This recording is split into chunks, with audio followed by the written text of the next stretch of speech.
بسم اللہ الرحمن الرحیم۔ آج انشاءاللہ تعالیٰ میں آپ کے سامنے جو وظیفہ بتاؤں گا، وہ وظیفہ کس مقصد کے لیے پڑھا جاتا ہے کہ میاں بیوی کی محبت کے لیے آپس میں اگر ان کی دوریاں ہو گئی ہوں تو ان کے لیے چاہیے کہ وہ اس آیت کو 100 مرتبہ پڑھیں گے عصر کی نماز کے بعد، اور 100 مرتبہ عشاء کی نماز کے بعد، اور کسی میٹھی چیز کے اوپر دم کر کے اگر کھلائی جائے تو بہت ہی مفید اور بہت ہی خوبصورت عمل ہے۔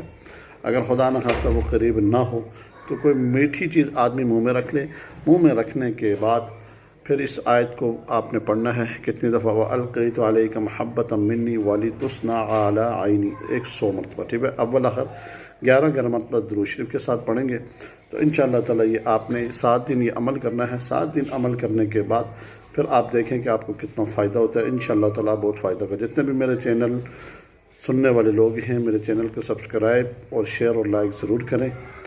وآخر دعوانا الحمدللہ رب العالمین۔